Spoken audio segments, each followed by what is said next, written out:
encore une fois, le premier intervenant, parce que vous avez tout ce que vous venez de dire, c'est très important.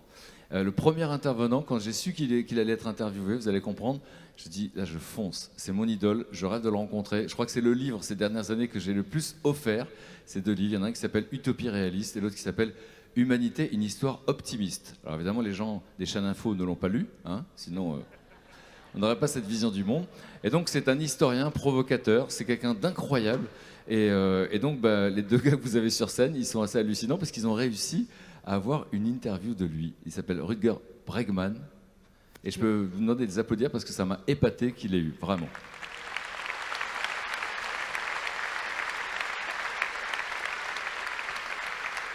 Mais alors justement, Julien, vous êtes journaliste. Racontez-nous un peu les coulisses. Qu'est-ce que vous avez ressenti quand vous avez su que vous alliez interviewer ? Écoute, c'était une évidence, je l'ai dit tout à l'heure. En fait, ce bouquin Utopies réalistes, il est extrêmement inspirant. Il traite tous les sujets qui nous touchent au CJD, sur lesquels on se bat au quotidien. Et on nous avait dit, c'est pas possible de l'avoir, en fait. Et en France, il n'intervient jamais. Et on s'est battu, on l'a eu. Et ça fait 20 ans que je suis journaliste. Et je crois que c'est la plus belle interview que j'ai faite de toute ma carrière. Waouh, c'est pas rien. Mais alors, comment vous avez fait pour l'avoir concrètement, Aymeric ? On a fait beaucoup d'allers-retours, surtout que le contexte sanitaire ne nous a pas beaucoup aidé à pouvoir le rencontrer comme on aurait aimé le faire. Et donc, à force d'allers-retours, de discussions, de négociations, on lui a fait savoir combien ça nous tenait à cœur et combien c'était tellement aligné ce qu'il disait avec ce que l'on met au quotidien en place au CJD que on a réussi à obtenir une visio avec lui pour passer 1 heure de notre temps et le solliciter sur les sujets qui nous animent. Et pour qu'on comprenne, c'est que ce garçon est connu dans le monde entier.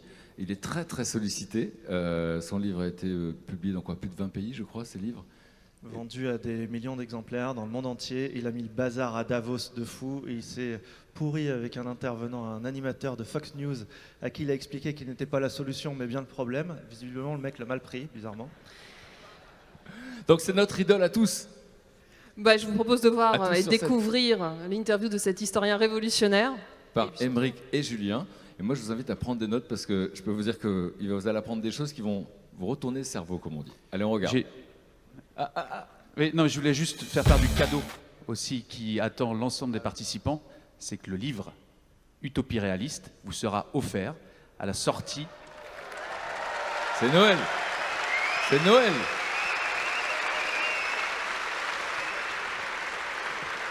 Et ce bouquin, c'est devenu mon livre de chevet, effectivement, parce qu'il est hyper inspirant et je suis très content à l'idée que vous puissiez tous le lire et vous inspirer de ce qu'on aura fait voilà, ici. C'est un garçon, encore une fois, qui nous explique que les utopies d'aujourd'hui sont les réalités de demain, dans un monde où on oublie parfois de rêver, et je peux vous dire qu'il va donner le ton.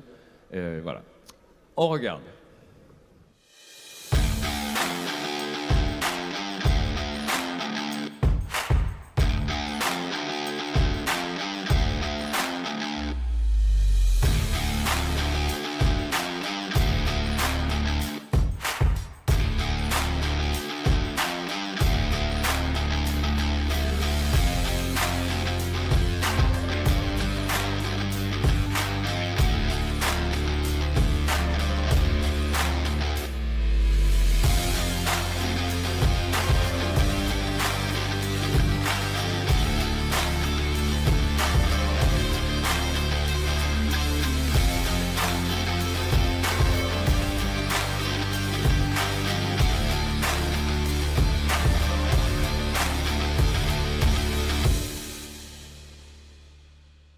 Hi Rutger, thank you very much to be here. Yes, we are very proud to welcome you and thank you for your time. Pourquoi as-tu écrit ce livre, Utopies réalistes, et qu'est-ce qui t'a poussé à l'écrire? The big problem with my generation of young people back when I wrote the book was not that we didn't have it good, but that we didn't really know where we wanted to go next. You know, every milestone of civilization, whether we talk about the end of slavery or democracy or equal rights for men and women, these were all fantasies once, right? These were all utopias once, but then they became reality. All of my work is basically about this process. How do we get from utopia to reality? How do we make our dreams come true? And it seemed to me that what my generation needed was new dreams. You know, people often know very well what they're against. You know, they're against the establishment, against racism, against austerity, against everything, basically. And that's fine. But you also got to know what you're actually for. What's the dream? What's the utopia? On doit te poser cette question-là. Quelle partie de ce livre tu changerais si tu devais l'écrire aujourd'hui, après 2 ans de pandémie de Covid, évidemment la guerre en Ukraine? Qu'est-ce que tu changerais? What I started to realize was that underlying all these hopeful ideas, such as a universal basic income, or different ways of designing our democracy, or different forms of management, for example, what underlies it all is a different view of human nature, a different view of who we are as a species, as humans. And so after I'd written Utopia for Realists, I realized that I needed to dig much, much deeper and ask the question, who are we really? What are we really like as humans? You know, there's this very old theory that's deeply embedded in our culture, in Western culture, that says that humans are fundamentally selfish. Civilization is just a thin veneer, just a thin layer, and that below that lies raw human nature, that supposedly deep down we're all beasts. This idea comes back again and again in our culture. And I think it holds us back, because if we cannot trust each other, then we need hierarchy, right? Then we need the kings and the queens and the princes and the princesses, right? If we can actually trust each other, we can radically redesign and restructure our society. And also, actually, since the pandemic and since the war, a lot of people believe that when crisis hits, that people start panicking, that they start looting and plundering and all that kind of behavior. But the research and actually historical experience shows us the opposite. Crises tend to bring out the best in people. We've seen this, you know, in the first months of the pandemic when there was an explosion of cooperation. But we've also seen it with the extraordinary resilience of the Ukrainian people. Vladimir Putin thought that Ukraine wasn't a real country and that he could just go over the country and that it would be very easy for him. And he very much underestimated the resilience of people and their willingness to resist. It's a mistake that is very often made by dictators because those at the top, they often underestimate the people below them. L'un des points centraux de ton livre, un des points majeurs, est que tu appelles à repenser le travail. Faire que les métiers utiles soient mieux rémunérés que ce que tu appelles bullshit jobs. Faire que ces bullshit jobs soient moins nombreux. Quand les éboueurs de New York font grève 6 jours, la vie tourne au cauchemar, tu le montres. Quand des banquiers irlandais, à l'inverse, s'arrêtent 6 mois, rien ne se passe. On pourrait aussi parler des infirmières, des agriculteurs, des serveurs. On marche à l'envers, dis-tu. Comment on fait pour se remettre à l'endroit? So I believe that this is one of the main questions we got to ask ourselves today. Who are the real wealth creators? Where does wealth truly come from? At the beginning of the pandemic in 2020, governments around the globe, they started drawing up these lists. You'll remember that, of the so-called vital workers, of the essential workers. You look at these lists and you wonder, where are the hedge fund managers? You know, where are the marketeers? Where are the corporate lawyers? They were not on the list of essential workers. And so that makes you again wonder, why have we ended up in an economy where so often the people who do the most important work actually get paid the least? It seems to be this upside down world. Well, there are a couple of things we can do. On the one hand, it's a cultural shift that is already happening. So if I talk to young people today, they have a very different idea already of what they want from their job than just 10 years ago. I mean, I recently visited my old student society here in Utrecht in the Netherlands, and I was just amazed by the generational shift. So, I mean, people will probably think that I'm still rather young. I'm 33, but I felt quite old compared to these people in their early 20s. They were thinking about all kinds of things, about how we treat animals, about sexual harassment in the student society, about racism and Black Lives Matter, and you name it. I mean, I remember that I was protesting only once during my whole time as a student, and that was when the government was threatening to cut our allowances so that we could pay for less beer, right? But the new generation is much more political, much more activist, much more aware of the challenges we face. So that is, I think, already happening. One other thing we can do, obviously, is to implement a universal basic income. If we give everyone a guaranteed basic income that is enough to fall back on, you know, that is like venture capital for the people, then people can always say, you know what, I'm not going to do this bullshit job. I'm just going to employ myself in a way that I think is much more valuable. And what will also happen is that the people who do the really tough jobs, such as collecting the garbage, they'll have more bargaining power, so their wages will have to go up. right? So I think that a basic income could help us move towards an economy where in the long run, the wages will much better correspond with the social value that people contribute, what they actually contribute to society. Tu fais une large place dans ton livre au revenu universel. En France, il a occupé une certaine place dans la campagne présidentielle de 2017, mais a été totalement absent cette année. La mode est-elle passée selon toi, ou est-ce qu'on revient en arrière? In history, you often go 2 steps forwards and 1 step backwards, and 2 steps forwards and 1 backwards, etc. So progress is never this linear phenomenon. I think it's been pretty extraordinary to witness what has happened. In 2014, when I first published Utopia for Realists, the whole notion of a guaranteed basic income was pretty much forgotten. Almost no one was talking about it. And now, less than 10 years later, it's become a very common idea, and politicians and policymakers around the world are interested in it. And not just in France, but we've seen huge experiments in Canada, in Finland. There's now a wave of experiments happening in the United States. The level of interest globally, not just speaking about France, but globally in basic income has never been so high. And what you should also keep in mind is that progress is often this gradual thing, right? So take, for example, universal suffrage, the right to vote. It was expanded gradually, right? So at first, no one had the right to vote, or, there was just a monarchy. A small percentage of the population gets the right to vote if you, earn enough money, for example. And then women get the right to vote, right? So it's this gradual process. I think that could happen with basic income as well. We could make our current system of welfare much more basic income-ish, step by step by step. The countries that I'm most knowledgeable about, so for example, in the Netherlands, we're not near a full basic income, but we have taken a few steps in the right direction, I think. Tu abordes également un autre sujet qui nous est très cher au CJD, pour lequel on aime bien se battre, c'est celui des indicateurs de performance. Le PIB pour un pays, le chiffre d'affaires pour une entreprise. Imaginer de nouveaux indicateurs de performance qui fonctionneraient vraiment, c'est possible ? I think we can, yes. Not many people know that the whole concept of GDP, gross domestic product, is not that old. It was invented in the 1930s by a Russian-American economist called Simon Kuznets. And he was given the task by the president of the United States to come up with a metric that would help the US pull out of the Great Depression. And GDP turned out to be especially valuable during the Second World War, when it was all about production, about raw production. How many tanks can we produce? How many planes can we produce? How many grenades, bombs, you name it.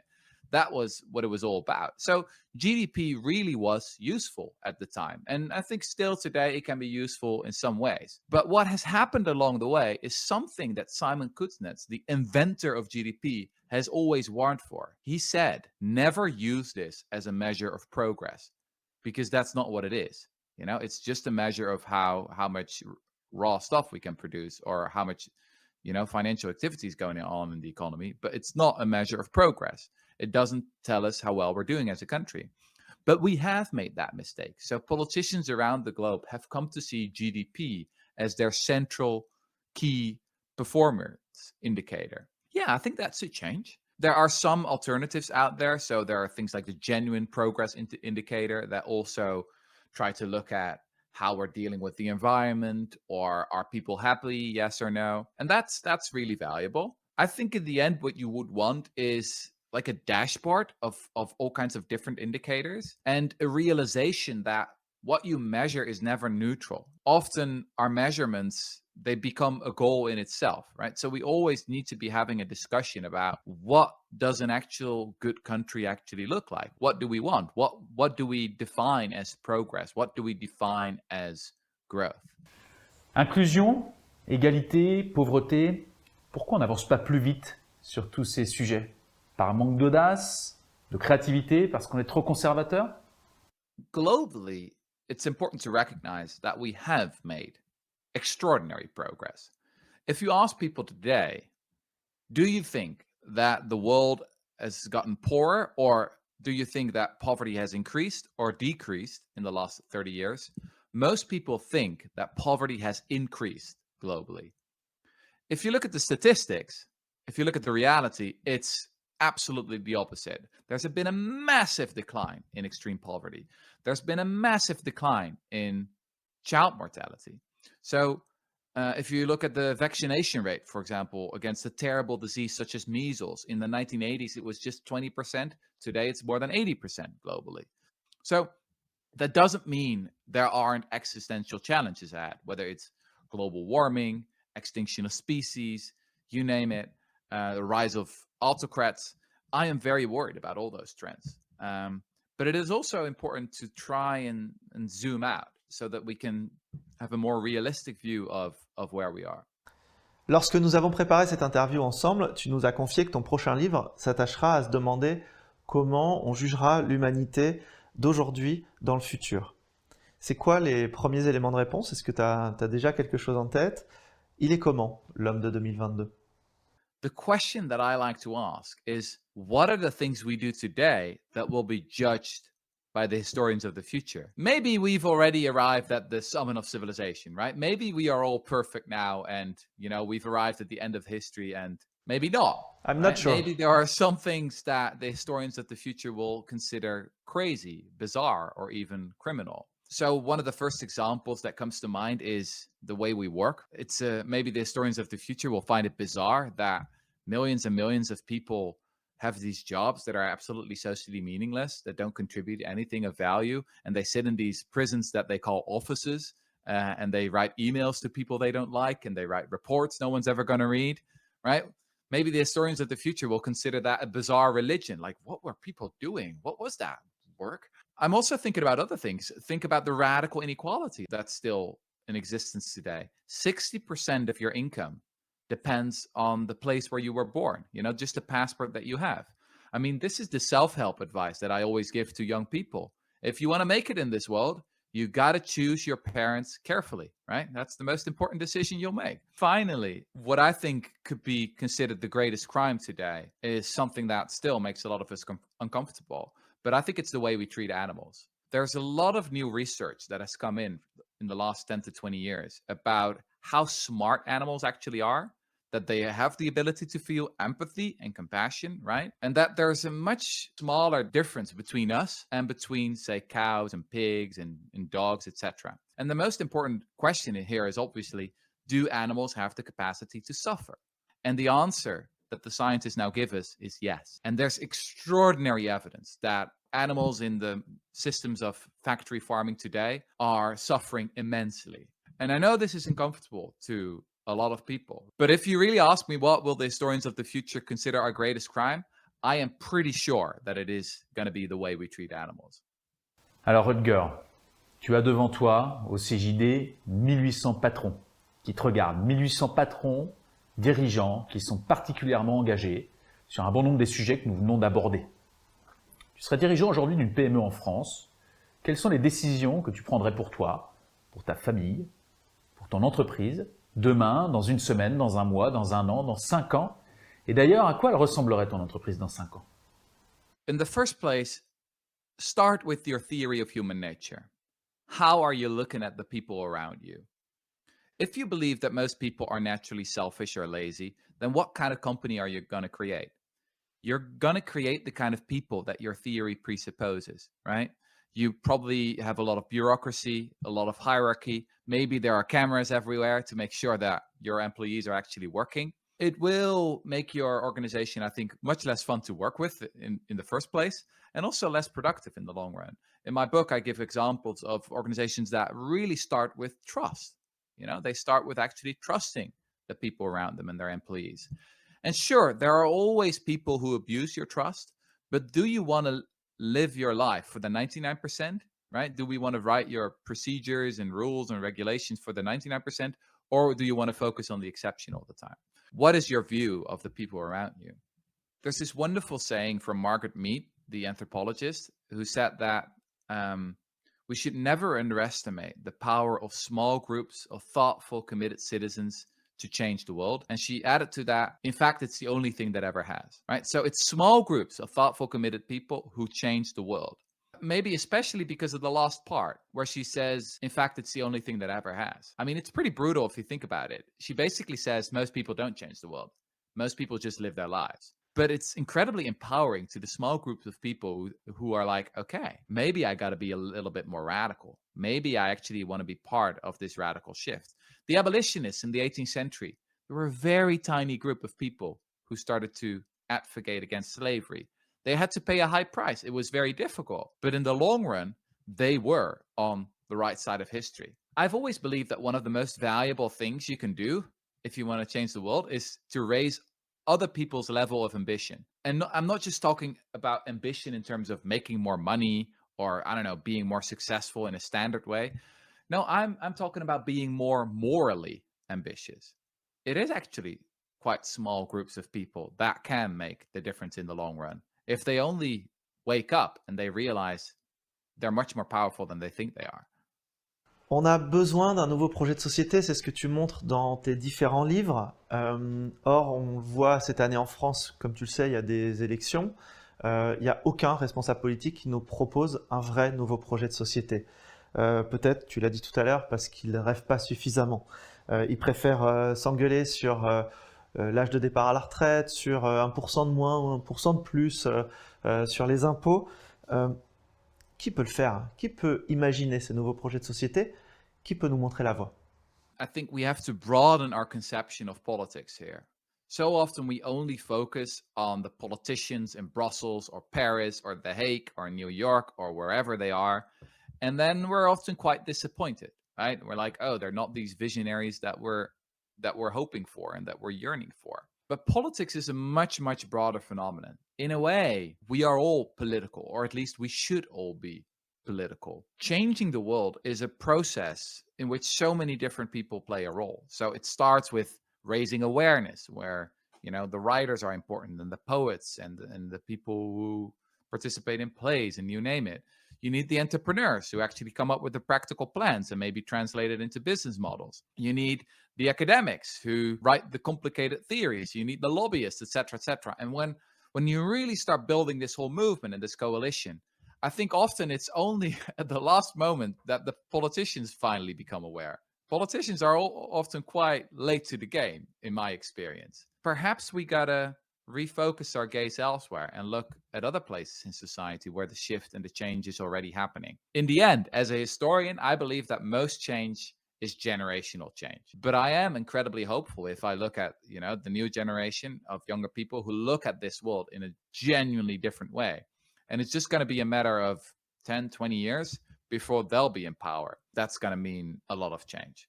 But so in general, I think we zoom out a little bit and don't just focus on what you're seeing on the news and what the politicians are saying, etc., but look at sort of the whole process of political change, because that's often much more hopeful. Thank you and have a nice day. Yeah. See you Thank later. you. Wonderful. Ciao, Rutger. Bye, guys. Ciao. Bye-bye. Thanks.